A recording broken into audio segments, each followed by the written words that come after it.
Hey, it's Van Ondi, and you're listening to Best Week Ever. This is the podcast where we break down everything that made this week amazing. Big stories, small wins, and those unforgettable moments that made us go, whoa, what a week. Each week, I bring on some incredible guests to chat about what's happening, share their stories, and help us figure out who's absolutely crushing it. And, of course, who's having the worst week ever. Because let's be honest, we all love a little bit of drama. So if you're here for the buzz, the laughs, and maybe a little tea, you're in the right place. New episodes drop every Friday. Follow now, and let's make this your best week ever. Hey guys, welcome back to Best Week Ever podcast, a podcast where we discuss who's having the worst and best week ever in pop culture. And every week I have a guest join in, and this week I'm super excited because we have a new guest, and I've been following this guest for a very long time. Her writing is compelling, and if you are into Summer House, like who is not into Summer House nowadays, she just came out with a great article with KJ Dillard, which after reading it, I mean, even after seeing the part 1 reunion of Summer House, we have to protect KJ in all costs. I love this Black strong man who is able to come out and talk about his BPD, his trauma, and also just his anxiety that not a lot of men would be comfortable to be so outspoken about. But yes, I have Taylor Crumpton, Chicago writer. She's a journalist. She's a columnist for Time. She is one of my favorite pop culture interviewees out there. Guys, welcome. Taylor Crumpton, how are we today? God, well, now I'm buzzing with joy over your lovely words. I'm so excited to be talking to you post part 1 of the Summer House reunion. And also, it's just so good to talk to women about this because this really is our sports. This is ours, us and the gays and the theys and everything in between. This was made for us. So I'm excited today. I was so close. I don't post reels or I don't have a TikTok, but I was just so close to post a video of just me stretching and just saying, I am ready for this part 1 reunion. This is my Super Bowl. And as a Bravo viewer and a Summer House fan, I feel like this reunion was a big day for us. What was your thoughts on part 1? Because you did watch the uncensored version. I just told Taylor that I saw 3 times last night, the live version that we watched all together. But what are your thoughts on the uncensored version? I have enjoyed Bravo. First of all, looking at our feedback as a audience and viewers and watchers that we want to see the live version, but then we want to see the behind the scenes version.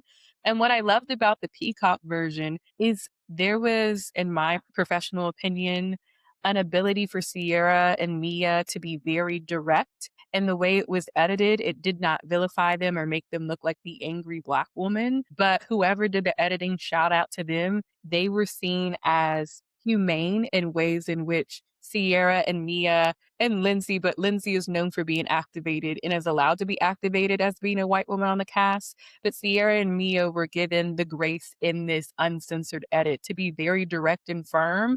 And there was no coddling of Amanda. I know that was a concern that many viewers of Colors had, and that was used as like justification from the leaked audio. But I think the Peacock version did a phenomenal job at allowing us to see all the cast members, particularly the Black women, as human beings in totality. I love that. And also, what it came off to me in the reunion, which was everyone's top of mind, was just the understanding of how and why of what Amanda and West are doing together. They did not quit on how to ask these two on why they got together, why they're staying together. There's just so many levels of ways for Andy to ask these two, what is the reasoning of this whole situation? And I'm still befuddled with them being together. Demois just posted them in Rome and they're on their phones. I know they are trying to get away from all of it, but at the same time, I think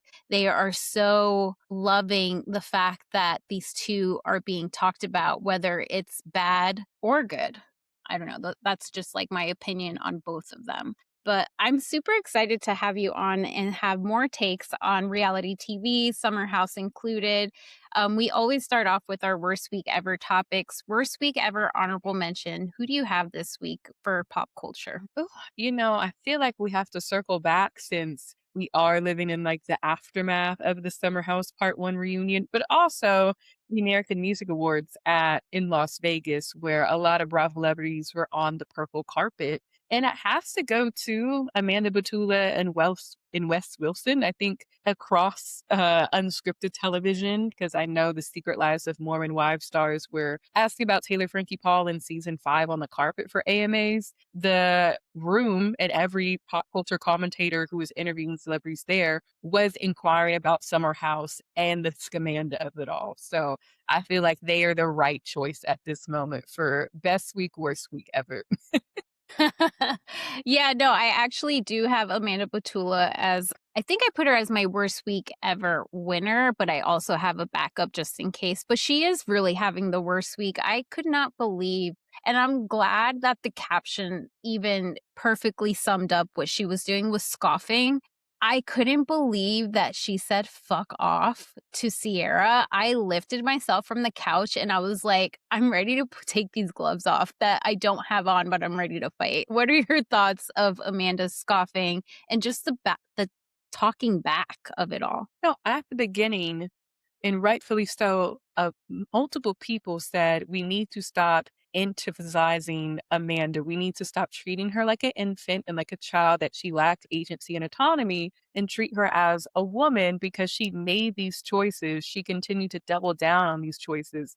And now she's 10 toes down on these choices. So for me, knowing that every dog has their day, a snake can only slither so long, for her to say fuck off to Sierra, and for us who've watched this show and even the people who are coming in, you've seen the growth and development of their friendship over these seasons. They did Summer House together, they did Winter House, they've done brand deals, sponsorship deals. Sierra was at Amanda's wedding. So one would believe with all that built in years of friendship and some would call sisterhood, for you to so easily dismiss that and say fuck off, I just felt a deep sense of betrayal for Sierra. It's very hard for there's so much emphasis on interracial dating, but interracial friendships and interracial female friendships. I have been so blessed to have best friends who've turned into sisters who are non Black, some who are women of color, very few in between who are white women.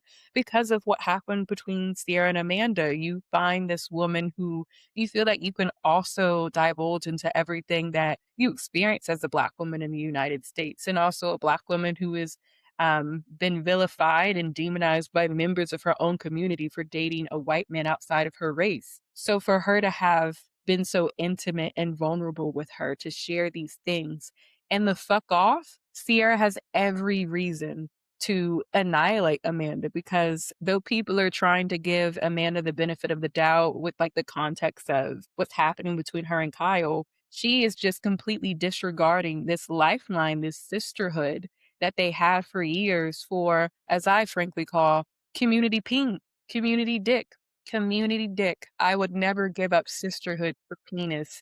Vaginas will always outlast penises. We're seeing the rise of the matriarchy.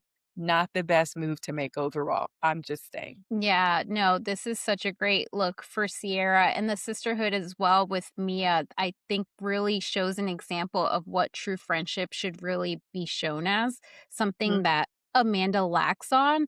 I mean, even for the whole entire cast to say, no, you don't have friends to Amanda when she says, these are my friends, like Wes' friends are her friends. Well, concurrently they are, but in the past, you didn't really have friends like that. Katie DeLuca that you've had since 3rd grade. And so Sierra did not step in because, well, she did have to step in because Paige was the one, if anything. Do you think this is all like theorized? If Paige were to stay, Mhm. with Craig, there was no breakup, they would still be together. If there was probably some scandal maybe with Amanda and Craig in the future, I don't know. It just seems that Amanda is very much comfortable of just being with someone that is close proximity to her instead of actually venturing out and finding out what she likes, what she doesn't like. That is such a strong point about the betrayal in a friendship. We're going to see that more and more, especially as the matriarchy is becoming more vocal about the patriarchy. Yeah, we're seeing such a rise, my background is also news and politics journalism, and I do say that pop culture is politics and politics is pop culture, or else we wouldn't have who in the White House. But Mm, we're seeing this sisterhood emerge between Sierra and Mia that has already predated Summer House. They were sisters, friends before the cameras came. The cameras just enhanced it. And that's the thing about reality TV and fame overall. It only enhances what is underneath. So when we saw Amanda believe she was getting the air automatic treatment, then you see kind of these sinister behaviors that maybe people didn't acknowledge or dismissed or said it was something because of Kyle. But if she's doing this independently on her own when she believes that she's getting more opportunities to either build her own career, to be an entrepreneur, and the first thing she does is stab her closest friend in the back, then, I'm a woo woo person. Everything, that's done in the dark will come to light. Now, in Sierra's moment where she's been betrayed, all you've seen is her humanitarian action, raising money for the Girl Scouts of NYC, raising awareness about trans rights. I think I saw a video from a content creator who said that she tagged Sierra when she made a post about raising money for a food bank. Sierra donated funds. So you're hearing all of these stories of what Sierra has been doing in the background and never publicizing. And then in the inverse, you're seeing what Amanda has done. And it's like, oh, I think it was surprising for some viewers who believed that Amanda was the next one up and they dismissed Sierra for a multitude of reasons. And now they're getting to see like the totality of who she is and what she's doing with her platform versus Amanda going to Rome to make out with a man who has girlfriends all across the United States. yeah. I mean, the fact that I know everyone has their thoughts about Amanda not paying rent the last 3 years living with Kyle. It Mhm. really shows that she was letting her husband drown in debt. Meanwhile, she was getting brand deals, sponsorships, and whatnot. So when the conversation veered to Kyle not chipping in to Soft Bar, I was like, why didn't Amanda chip in? Like, there's just so many things that make you go and look back and be like, "No, this is who Amanda always was. We just somehow always saw her as a victim and kinda looked over past it." So, an parallel that's been coming up as of late is the story of Sierra buying her grandfather's house and property. And one of the most beautiful segments from part one was a comment from a viewer who congratulated Sierra, saying, "It is such a feat for you as a Black woman, a Black person, to own property and to own capital when 5 generations ago we were property, we were capital."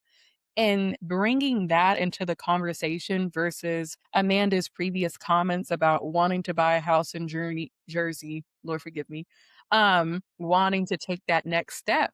And if she has all this money from brand deals, which we have found out through In the City, she could have done the same actions that Sierra did to buy property in New Jersey or to buy a townhome, to buy a condo, to put venture funding or her own funding, whatever it may be, into making that swim line successful. We've seen Paige DeSorbo create an empire. Sierra is doing so. Hannah Berner has a Hulu special. There, Lindsay Hubbard. There's a Rolodex of women entrepreneurs and business owners on the Summer House cast. So I don't understand why, if Amanda was in close proximity to these women, that she did not be like, oh, well, I can do the same thing Paige is doing, or I can do something similar to Sierra. That is very telling of her personality. Yeah, it's almost like she thinks she's better than that because she grew up with her family is wealthy. I mean, we saw her parents' backyard.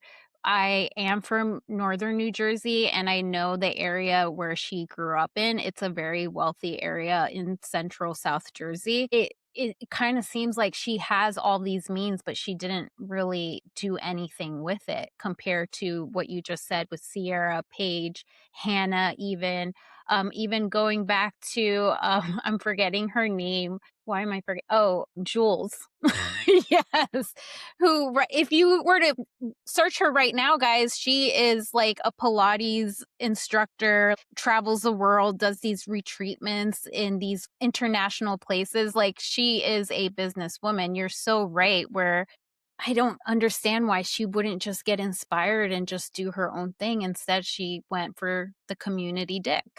And as I've often joked, I said this on Thread, no amount of penis would ever cause me to fall out of favor with Rihanna. There is nothing in this that Yeah. makes me fall from grace from one of the best pop stars and fashion designers we've had of the 21st century. But to bring up Paige, Paige is from Albany, New York. Her family is successful. I'm someone who used to listen to Giggly Squad a lot. I have How to Giggle. Like, I do appreciate their glow up. And I very much was on Paige's side post the breakup with Craig. So to compare, I guess, apples to oranges, they're both fruits. To compare Paige to Amanda, both white women from family who have means, who have also been business owners. If Paige was able to take this entry point and make it into now having a cameo in Devil Wears Prada 2, why did Amanda not do something similar with her interest in Vane? Yeah, food for thought, guys. It really does make you wonder. Mhm. Really does.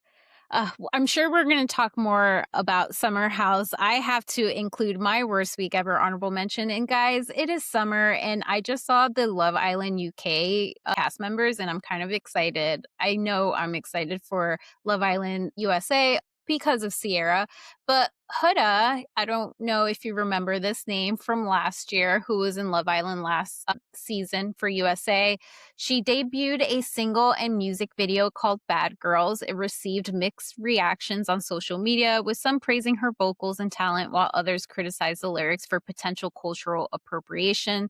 The music video featured Huda dancing provocatively against a backdrop office. Despite the debates and controversies surrounding the song, Bad Girls was deemed successful by many, with fans expressing excitement. But then again, Huda has like a huge deranged following, in my opinion. But the admiration was there for Huda. It's worst week ever for me on my honorable mentions because, like I said, Love Island is starting back up. We're getting remembrance of last season with Huda's antics and just how she was a terror in front of that whole entire cast. And I know she just released statement that she broke up with her boyfriend, that she had some Netflix show and some Unwell production TV reality show as well. But I don't know, this was not, in my opinion, not really a good look for Huda, especially when she's coming off of stalking allegations. And if I were Huda, I would just take whatever money I made because I'm pretty sure the music video looks top tier, like artist, pop art.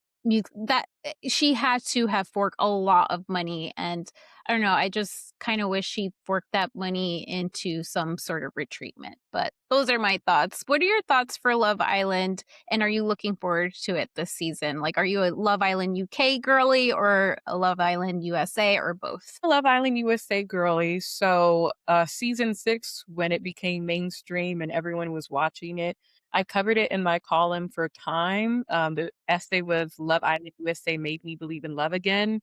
And that went viral. I heard from like the Peacock NBC Universal team. I remember in some of their first post Island interviews, they were always like, Time Magazine covered this. And I really wanted to be like, hey, y'all, it's me. Last year, I covered the unfortunate turn of the toxic fandom of Love Island USA, and I addressed a lot of the anti-Black treatment that Shelley and Alondra were receiving. I even in that piece made mention of the Love Island fans who called ICE on Sierra Ortega's family, because I also believe that was unjust and right. That does not justify the actions that she did. Season 8, I'll be curious what I'm going to cover, if it's going to make me fall in love again, if the fandom is getting more toxic. But to bring it to Huda, I used to be a music journalist, so I still receive press emails, premieres, festivals. So I did get the Friday morning email of like Huda, Love Island USA star, pop, and all of these things. And she's interesting to me in the context to Leah from last year. I always said that Kardashian walked so Leah could run. Like there is this Fashion Nation and American reality TV with a Middle Eastern, North African, or a type of body type, archetype of a woman that can be like racially ambiguous. And Huda fell right into that. But I always say, compared to Leah, who has always been a stanch advocate and defender whenever Serena and Janae receive any type of anti Black racism, anti Black sexism, any type of mistreatment. That was completely absent from Huda. And we saw that in the Love Island USA reunion when Olandria is in tears saying, "You did nothing when my face was transposed on George Floyd and your face was put on the police officer who unfortunately murdered and killed him." And since then, I just have not seen any type of sustainable, consistent mainstream success for Huda. As you mentioned, she does have an active following base, so they will defend her and support her to the end of time. But the lack of, as I say, like crossover integration into other industries, like Olandria has done, from into fashion, into couture.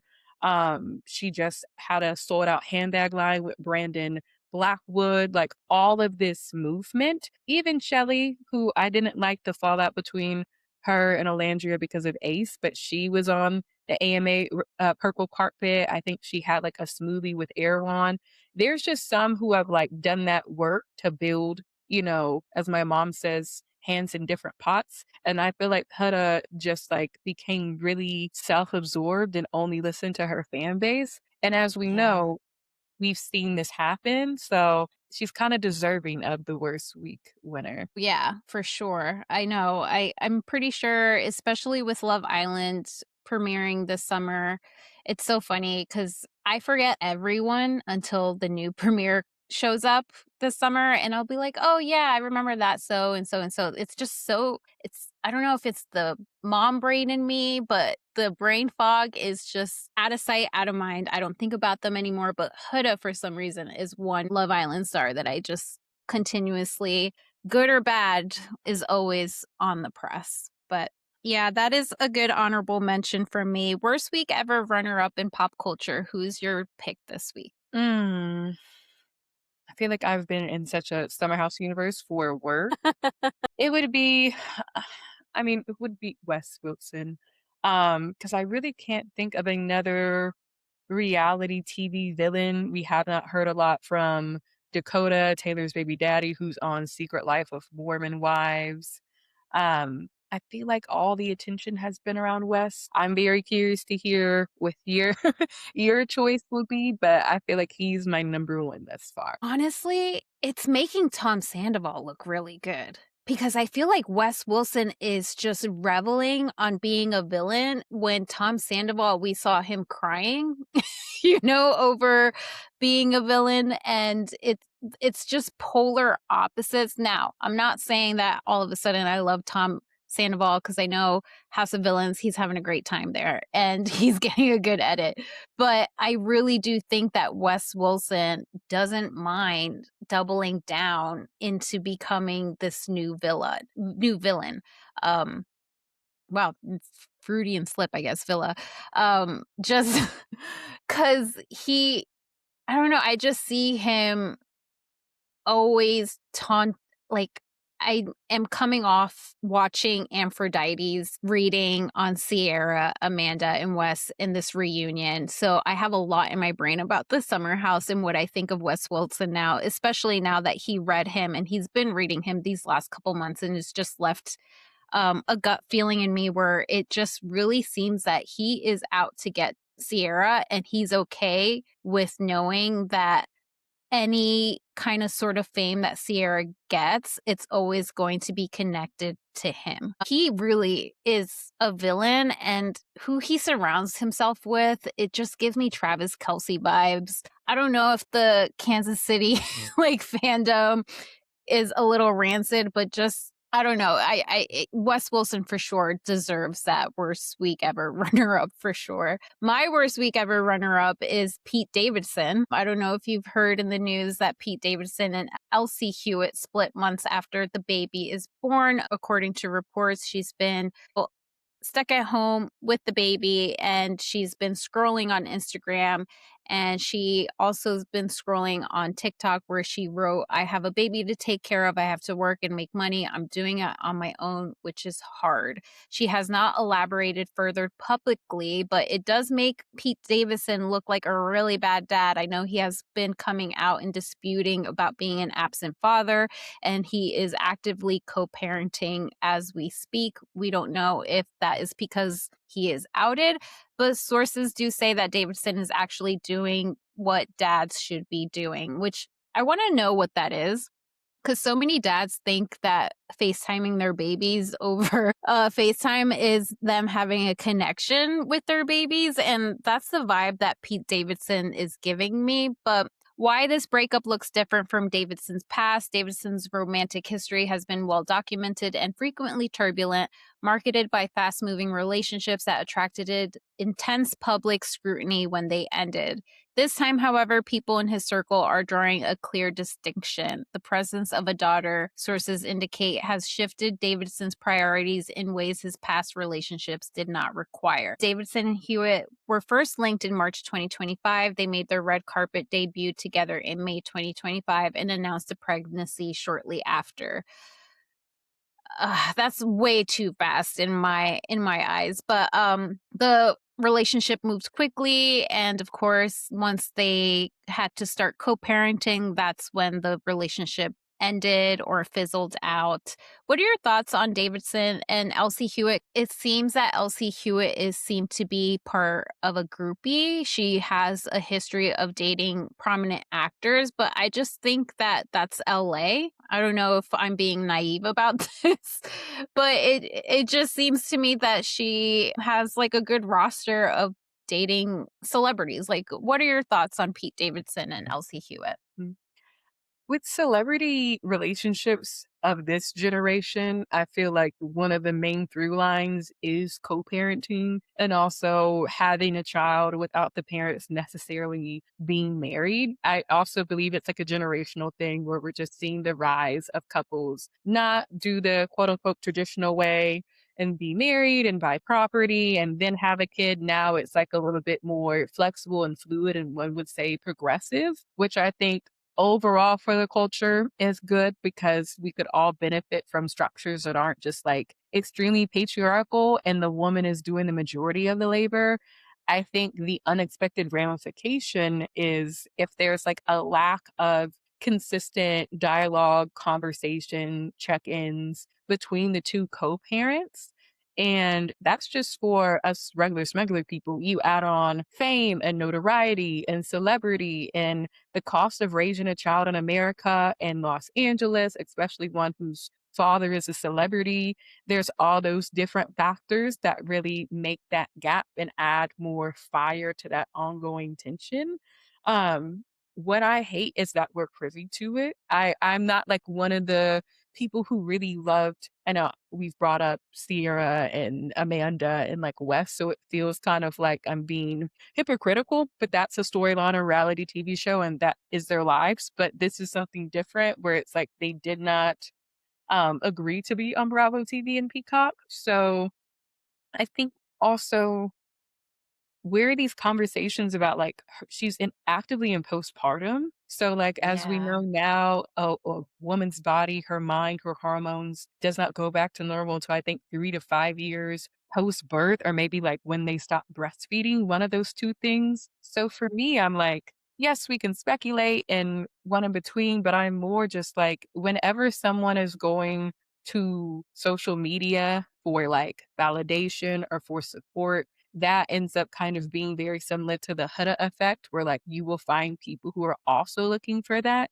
And then they may tell you something that like you don't need to hear that's not beneficial. And then out of like a love for you or hatred from the other, it just gets like really murky and big. So I'm hoping that like they're able to resolve this amicably and privately because to bring it back, how many of us saw the fights between Kim Kardashian West and Ye or Kim Kardashian and Ye? That was a storyline on the Kardashians. Pete Davidson was involved in it and we just knew too much about what was going on and they have so many children and they're going to watch up growing that.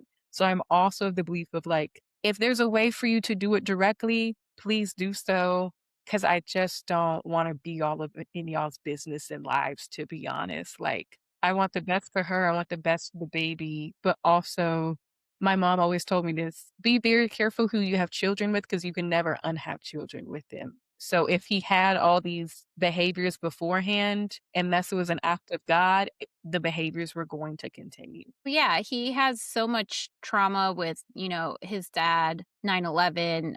He was a firefighter, so he always talk about his dad in such like a positive light. So it was surprising to read that he's been like an absent father, and also knowing her history as well. It's very complex, and you're so right that it's not traditional. They like jumped in really fast, had a baby really fast, and this is just as Davidson being a comedian, I can just see, like, people taking this and putting it as, like, a punchline, and you're so right. I hope they do find some sort of amicable, solidarity between them to actually find a solution to co-parent because, yeah, they're forever linked to this child.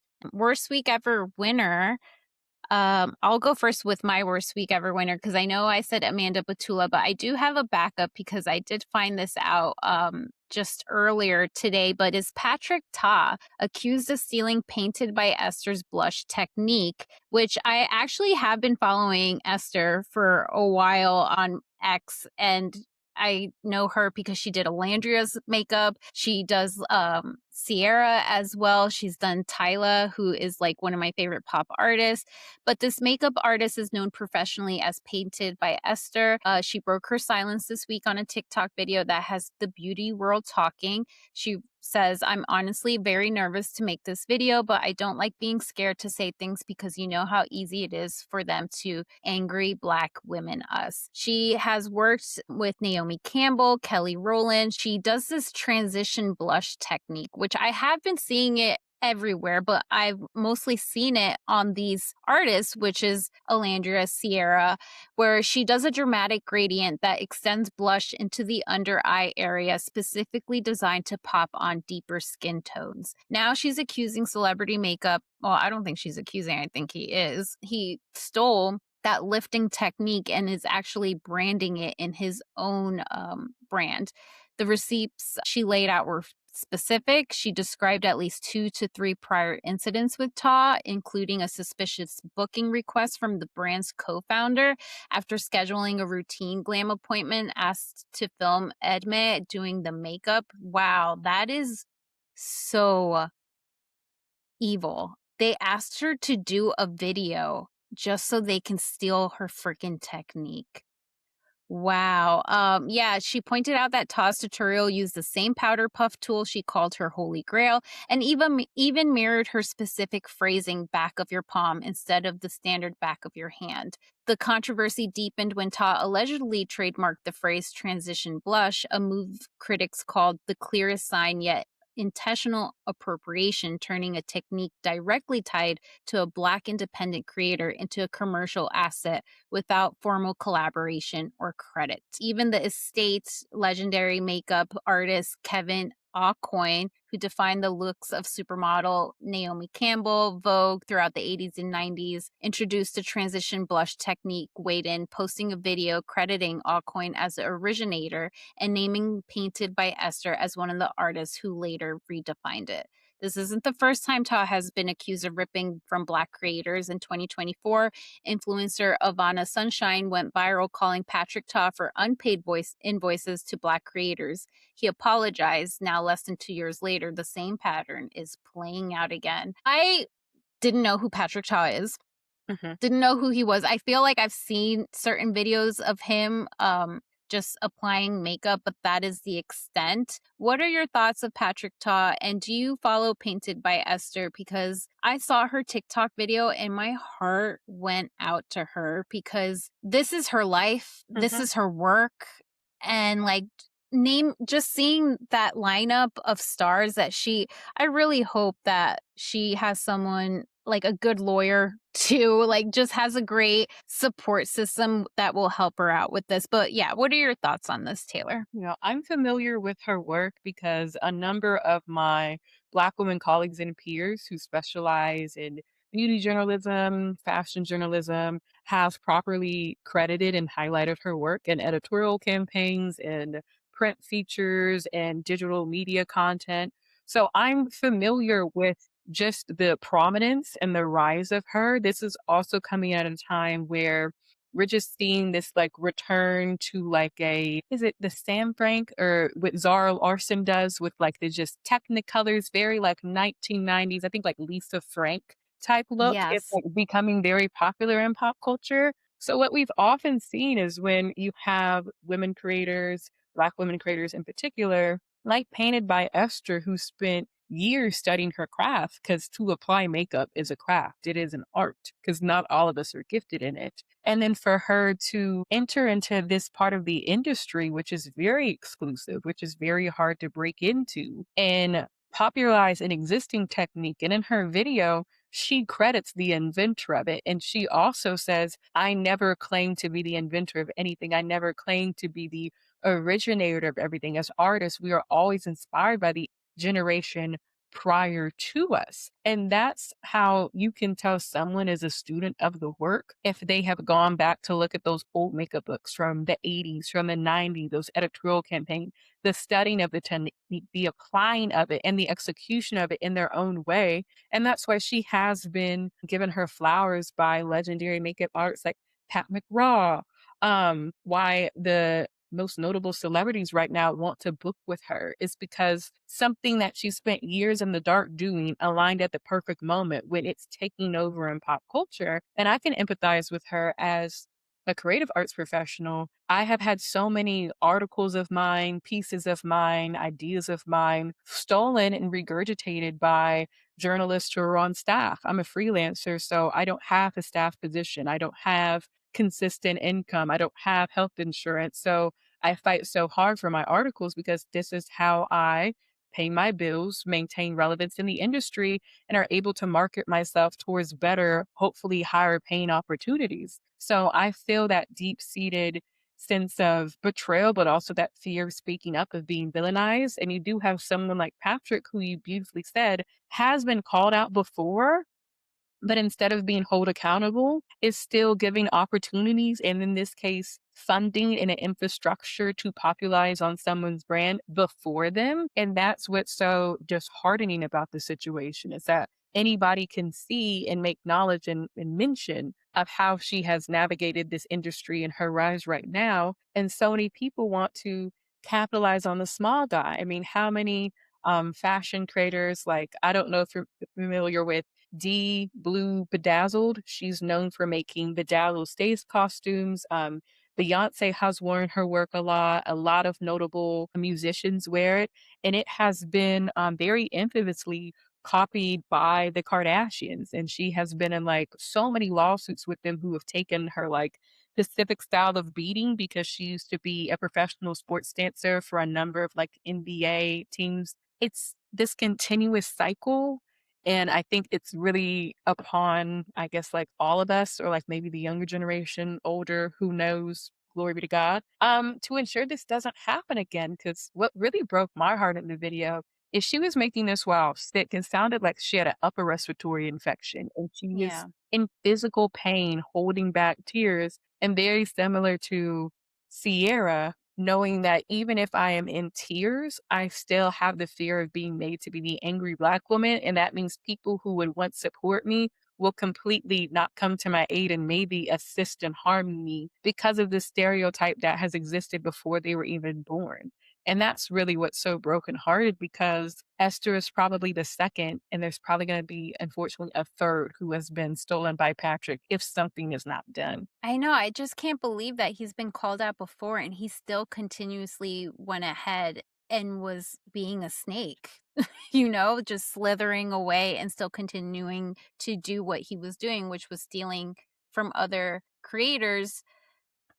And I'm so glad that I mean, not glad, but we are in a era where people are calling out other creators. Let if like billionaires, we're calling them out, and we do want some sort of justification out of it. I'm like thinking of, the Bethany Frankel and Lexi of it all. Like there's so many, unfortunately, so much of that has happened before Lexi, and just now that we are actually, as we see it, we're calling it out. This was just so great, and I just hope that Esther gets a bunch of new followers, like a lot more attraction on her website, and hopefully, like I said, she finds like a really good lawyer because she does have some sort of traction to gain something from this because it's so clear how he was just moving to steal her work. So upsetting. I know your worst week ever is Wes and Amanda.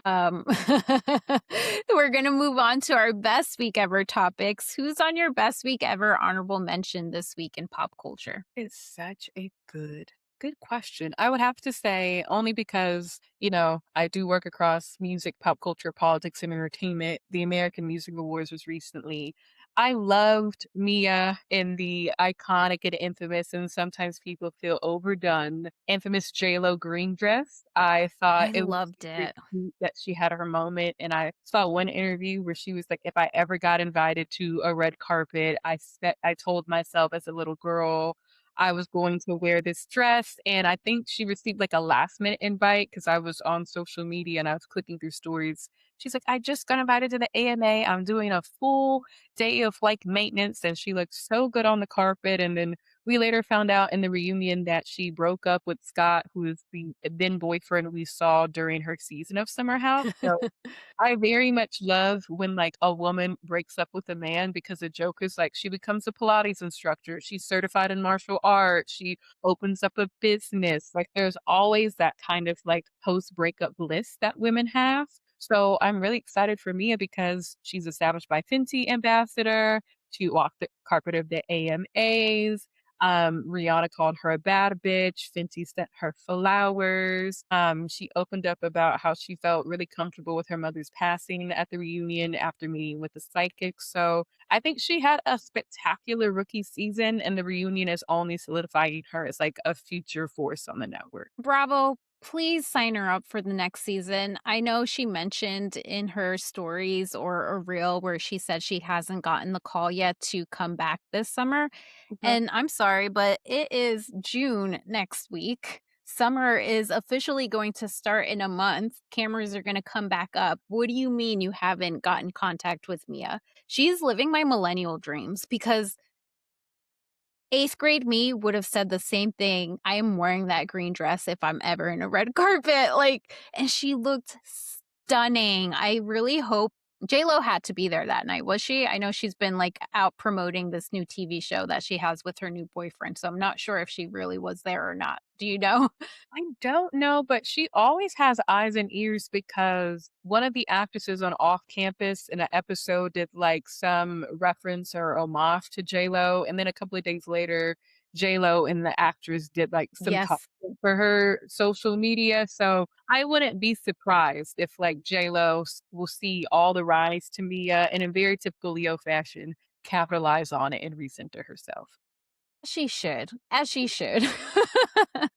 That is such I know, I love Mia. I think she's such a great example of what sisterhood is, what friendship should mean, and I love her story of just being so open about her mother's and her father's passing as well, and to find out that she is not an only child, she does have a brother, it just made me so happy because I was like, "Please don't tell me this girl is all by herself, like, facing this," and so it really was uplifting to know that she has family, like great family, and I'm just so glad that Sierra's part of that family too. My best week ever runner up, guys, it's a new indie horror film that I saw this weekend, and it's a box office win. It's Obsession. It's created by YouTuber Curry Barker's film, pulled off a rare box office feat, earning 30% more in its second weekend in theaters than its opening. It's also a big spotlight for no-name actors. It really did. I mean, I've been saying this for a long time that, like, we need to bring back films with no-namers because I didn't know who Indy Navarra was or Michael Johnson, but after watching this film, I am big fans of them both, and I'm super excited to see where they're headed next. But Curry Baker, a 26-year-old YouTuber turned filmmaker, made his horror film obsession in just 20 days on a mere $750,000 budget. Now, after its second weekend in theaters, the Focus Features distributed movie is on track to earn more than 100 times that amount, with an unexpected 79.7 million haul at the global box office, which tracks global theaters totals. It's a great horror film. It's hilarious. It's dark. It is exactly the movie that I needed to watch to kick off my summer. It is my summer blockbuster. Not since Sinners last summer, where I ended the movie and I was like, I want to go back and see it again. I'm probably going to see this a couple more times, but Obsession is the only wide release horror film on record to grow in its second weekend up to 22.4 million, up 30%. This doesn't happen in horror. Grateful to Focus Features and Blumhouse Atomic Monster for championing this movie from the start. Because I did hear about this movie earlier in winter when we were just getting trailers of what was coming this summer. And yeah, I guess I'm a horror girly. Never knew this about myself, but yeah, I am excited and it looks like you've seen this movie. What are your thoughts, Taylor? So I listened to The Big Picture, which is a film and theater, kind of look into like how the sausage is made with like movie releases, podcast that's distributed by The Ringer. And they had an episode about horror and they brought up Obsession, they brought up Backrooms. But my favorite of the films they brought up is God Is. Yes. It follows two black women, two twin sisters who are sent on a mission from God, who is their mother, played by Vivica A. Fox, to avenge her. So without spoiling too much of it, these two sisters in their car, which is like an old school car, I think it's like a Cadillac, are on a mission to find their father who left their mother severely disfigured because this is a little spoiler. The father was abusive towards the mother. He broke his restraining order and lit the mother on fire in the bathtub in front of the kids. And that's why the daughters are disfigured. So as they're going on this journey, they're finding out more about their father. They're finding out more about themselves, their personalities. You know, there's always this reference of like, can twins really be their own person? Are they just like one soul that's been divided into two bodies? And if you like, it's more of like that kind of Western Kill Bill, like a woman scorn, revenge, but it also has a really beautiful reflection on how fathers influence their daughters and also like the influence of, you know, male in the lives of like women. So I very much recommend it. I've gone twice to see it. I've been invited by Amazon MGM to see it. I've gone with one of my friends and I. It is just like such a good summer kick ass feel good. It is from a black woman director and a playwright. It was originally a Broadway play and then it got adapted into a film. And the production, Tessa Thompson is one of the producers of the film, and her production company has been buying out theaters so that people can see it. It's been often said like this is going to be the next Sinners, where it's really starting by like word of mouth, and then it's going to hit that nexus point, and then it's going to go off to win the Oscars because it's so good and well done and made. So I highly recommend if you're in like a horror mood, is God Is this the movie for you? Well, I just came off listening to Louis Futrell Keep It, where he dives deep and spoilers. So if you don't want to get spoiled, I don't recommend you go and listen. But if you do, like me, I don't mind. I'll go see it anyway. That is on my list. Um, I'm so excited for Sterling K. Brown because I've heard nothing but the greatness of him in that film. I've been a fan of his for such a long time that I'm excited to see him in a different light. And he's so good in the role because I listened to an interview that he did. And unfortunately, as we know, the United States, we are undergoing a femicide crisis, a Black femicide crisis. Unfortunately, a lot of Black women have been murdered by their partners who they were once intimate with or had children with or once married to. And he spoke about taking on the villain role to be like, I also took on this role because I wanted to raise awareness that the men that you think are killing women, in particular the black men you think are killing black women, are actually their husband. It's actually people closest to them. So even the reason why he took on the role was part of like reshifting perceptives and narratives of who is really committing harm to black women. And I thought that was so great for him to like say with distinction and intent because we know he loves his wife. His wife is his college sweetheart. They went to Stanford together. So it's such a beautiful display of like male allyship, especially like for black women right now as we're dealing with all the things in the world. For him to take on this role, and it is so sinister and eerie how he plays it. I do think he will go down as like one of the best villains in the 21st century because it is so void of emotion. Like it is just it's not the man from it's not Parenthood. It's another show that he was on that was super popular. Not This Is Us. It was the one I that think was it was This Is Us, right, with Mandy Moore? yes, Yeah. it's not This Is Us, it's not him and, Honk, if you're calling Jesus, it's not him in Paradise, it's this completely different, sinister version of him. I really hope he gets nominated then for Best Actor or at least Best Supporting because I know the 2 stars in it, I've heard nothing but great things, and I'm so looking forward to this, Taylor, because I think this summer and I it's all because of Sinners, I really do think they started that kickoff for me where it was like, I'm looking forward to horror this summer. Mhm. Give it to me. I'm excited for it. My best week ever runner up, I have to give it to the New York Knicks, guys, because the Knicks continue dominant run in game 4 to sweep Cavaliers, and they are reaching the NBA Finals for its first time since 1999. I know I'm a huge nostalgia freak when it comes to the early 2000s, but when I saw this, I really did think of when I was in elementary school and we were all rooting for the Knicks back east. The Knicks with Jalen Brunson made sure to end this one quickly. Now they're headed off to the NBA Finals decades with some extra days off. It was a win over the Cleveland Cavaliers in game 4, 130 to 93 win. And I'm just super excited for Spike Lee. I can't wait to see what outfit he's going to wear. I'm excited also for Timothy Chalamet. I know he had a rough year not winning his Oscar, but I think he really needs this win for the Knicks. And I know New York City is probably buzzing right now. It's the best time of year right now because we have baseball starting up, we have basketball in the city, and this is just a great time to be a New Yorker. I don't know if you're a huge fan of basketball, Taylor, so I don't know if this interests you at all.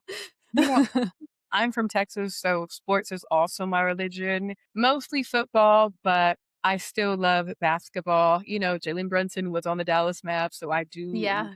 see him shining. On a pop culture tip, I've always loved Jordan Woods and defended her no matter what tooth and nail, even when it wasn't trendy. So maybe she's my runner up as like she has been a phenomenal wag. The way in which she has like loved and supported Carl Anthony Towns is so beautiful. I do think New York was better for her because it's kind of hard to define yourself as a fashion girly in LA, especially when she was in the shadow of the Kardashians. So I love that she's been able to articulate her own fashion identity, integrate herself into New York. She has a beautiful handbag line. And for anybody who watched that infamous Red Table Talk when she said, and I quote, I don't want your situation, those words have never rung true because now she is the fiance of a man who is going to be NBA finals, who did not cheat on her, has not embarrassed her, has not humiliated her, and she is living the WAG dream that then Khloe Kardashian believed she was going to achieve with Tristan Thompson. So I love a full circle moment. I am excited for her wedding. I followed all the content for her bachelorette party, and I will be using some of her hairstyles as braid inspo. So I got to give it to Jordan. She won in the long run. Yes, I know her and Kylie have forgiven each other, and Kylie has now become a Knicks fan, but Jordan Woods really came back strong. You want to talk about an underdog story? New York Knicks, Jordan Woods alignment. Yes. I love that. No, it's so true, and I honestly did love that little reel where they saw each other after the win and they both hugged each other, and Timothy Chalamet, like, even gave her credit to her fiancé, and yeah, I've been following her so closely too. She is the one person that the Kardashians can never talk shit about, Mhm. besides Beyoncé. Yes, but she did say in, a track on Renaissance, she was like, "That's that Jordy." So and I remember Jordan Woods being so geeked and, like, posting the screenshot in, like, some perfect Instagram carousel, so I just love it because oftentimes Black women creators and she was so young at the time of the scandal, are Yeah, not given the humanity to make a mistake and then the redemption from that. So to see her come from that, she got physically better, she found her own career, she made a business, now her little sister is gonna be entering reality TV on Netflix, so I'm really proud of her. I love that. I really do. My best week ever winner, I have to take it all the way to nostalgia, and that's Fergie reuniting with Black Eyed Peas on stage at American Music Awards.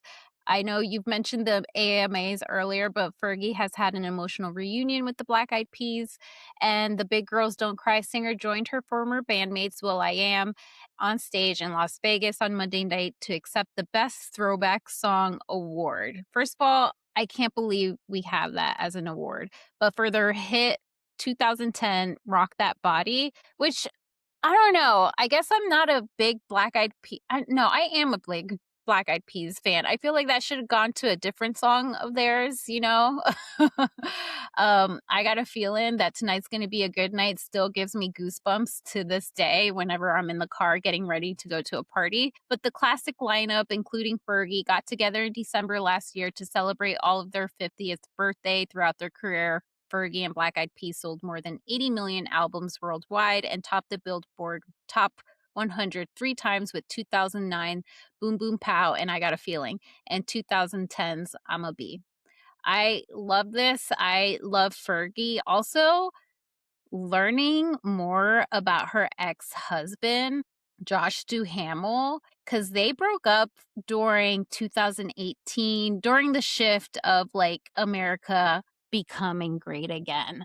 And I said that with bunny ear quotations. Please sign up for the Patreon and follow us on YouTube so you can see this video. But it just really makes sense on like she really is a true ally when it comes to the Black and brown community, when it comes to the music as well. And God, Fergie, she's a child star that really has overcome some challenges that some starlets in Hollywood wouldn't be able to overcome. And I really appreciated her coming back with Black Eyed Peas. What were your thoughts when you saw Black Eyed Peas and Fergie up on stage? You know, the recession pop came back and it's never left. I wrote about the rise of it last year in my column for Time, and Mhm. we see during periods of like economic downfall and social upheaval, which recession pop was during 2008 Great Recession, but also you have Millennium Optimism core of like Barack Obama, all of his things. So it's interesting how because we're experiencing very similar things, this is like coming back into the cultural zeitgeist. I'm excited to see what other acts will be like making a return to fashion, and a return to form. Uh, and that's really all I have to say. I remember like Rock Your Body during the time it was released. I think I was like either a freshman or sophomore in high school. So it's definitely probably on one of my like old iTunes playlists where I actually had to buy the song for it to be in my life. Taylor, when I tell you Black Eyed Peas is great music for my 6-year-old's like play date. It's great for any party, any like literally you put Black Eyed Peas and my child is like just dancing away because it's that type of music that you can put on. Maroon 5 is another one that I can think of where I'm just like, they really made this music for even though it was in my generation and we were bopping to it, 20 years later, it's like, no, it's meant for kids now. It's kind of weird. I do love a classic pop song, like, and that was the end of, like, that era where the music industry was, like, Yeah. still investing and getting songwriters and all that stuff, and now it's just like, "Lord, we are hoping for one thing that isn't a trad or, like, a fad to be in the zeitgeist." I am praying for the return of good classic pop. Yes, I just finished reading Yesteryear, which I highly recommend for everyone to read. I'm excited for Anne Hathaway to produce and actually star in this film, and I really do, recommend reading that just because it really hits home onto what we're dealing with in societally with women and social media. But I have to ask you now, Taylor, who is having the best week ever in pop culture this week? I have to give it to Olandria from Love Island USA season 7. At the time of this recording was the announcement of her collab line with fashion designer Brandon Blackwood. The line sold out within 10 minutes. It's fully sold out. And I saw a tweet before we started recording, and she was like, "Thank you so much. I'm just a small town girl from Alabama. I never could have imagined this." And in the lead up to the launch, she had an interview with Elle, and her stylist and Brandon talked about at the beginning when she left the villa, Brandon was one of the few designers to loan her clothes and dress her and invite her to fashion events in the beginning. And we've seen thus far, we're coming up on almost a year of Love Island USA season 7.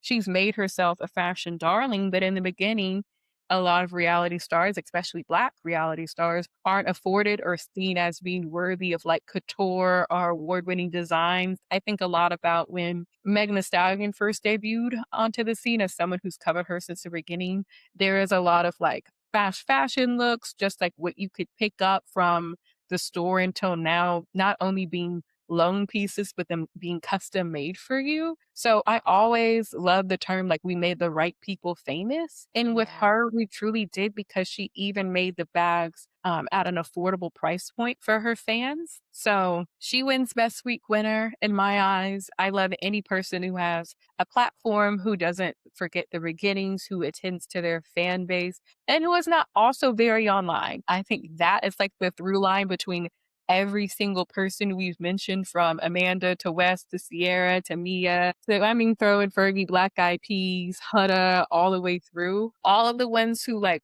aren't that much online are the ones who are doing the work offline. So when they come back on, we want to cheer and root for them. Her carousels are my favorite because we don't see her post often. She is not online, like you said, as everyone else is on the cast of Love Island. So when she does post her carousels, I look forward to them because she is so.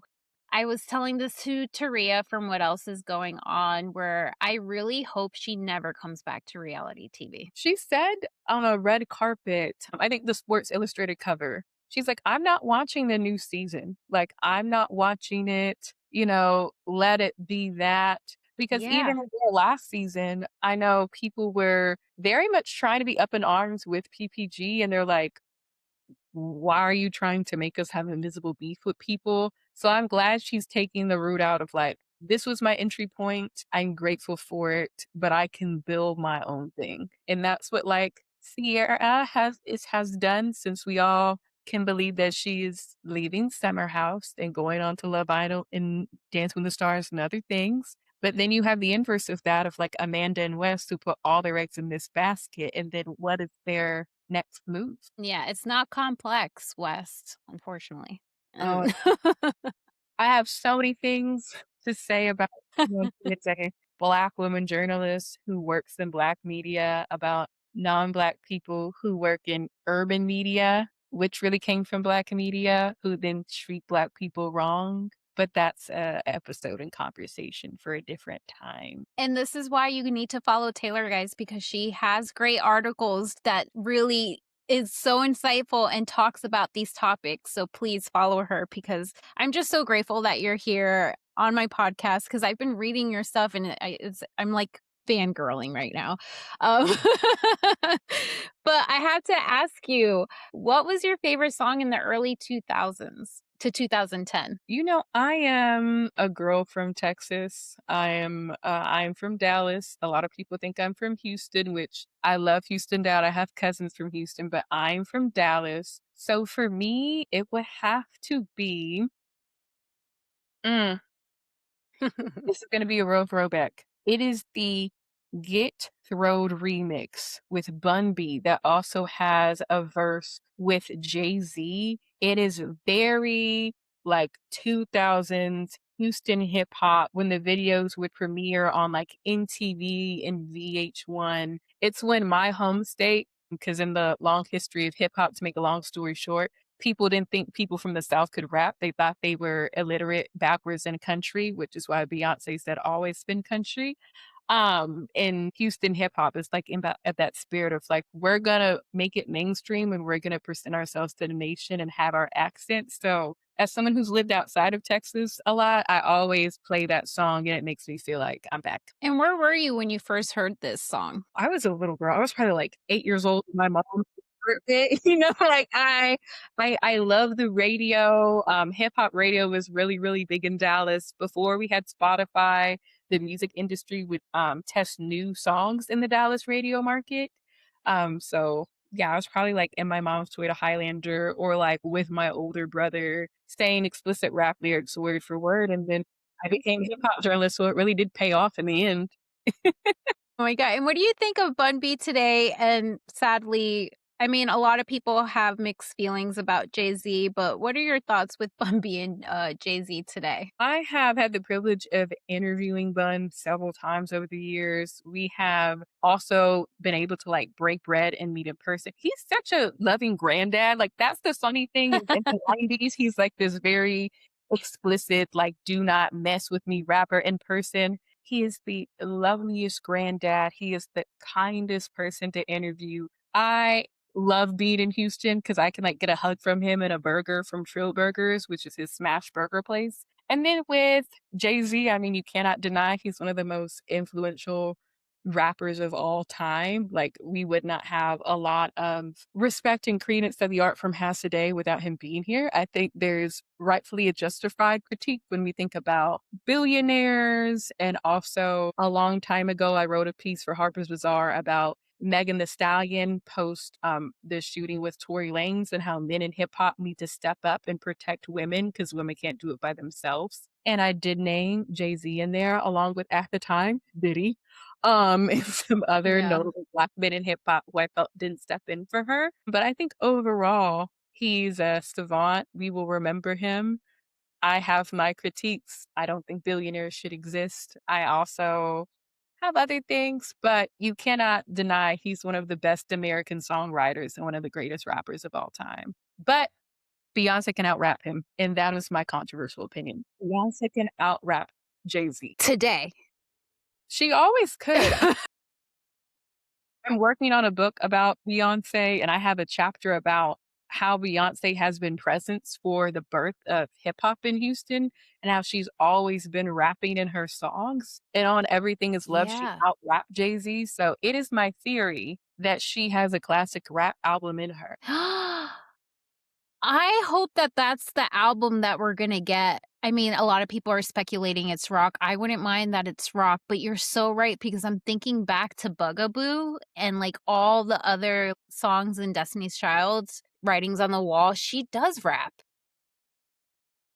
In an old I know we're, like, getting off topic, but in a very old interview, which is, like, 2007, which is crazy now, but that's almost 20 years, which is wild. Hove is Yeah. being interviewed, I think, in the UK, maybe BBC, and he's like, "Yeah, when Beyoncé was in the four-piece Destiny's Child," he was like, "I heard this young girl who was, like, was singing, but she was singing like a rapper." So I've always been like, she has it in her. Also, the new rock stars are rappers, so it wouldn't be out of pure view that if she made a rock album, that would be a rap track in there because rap has turned into rock and rock has stolen from rap and rock is a black art form. So those are my theories about Act 3. I have so many. Guys, my mind is explode because these are facts, and I'm so glad that you've taken the time to talk about pop culture with me and to also drop some knowledge about some Dallas and Houston, because I did think that you were from Houston, but I remember hearing you on Dumpster Dive that you and Tom are both Dallas divas. That we are, and fun fact, I don't know if it made it in the first episode. I think we found out that we may have possibly gone to the same elementary school back in the day for theater. Stop.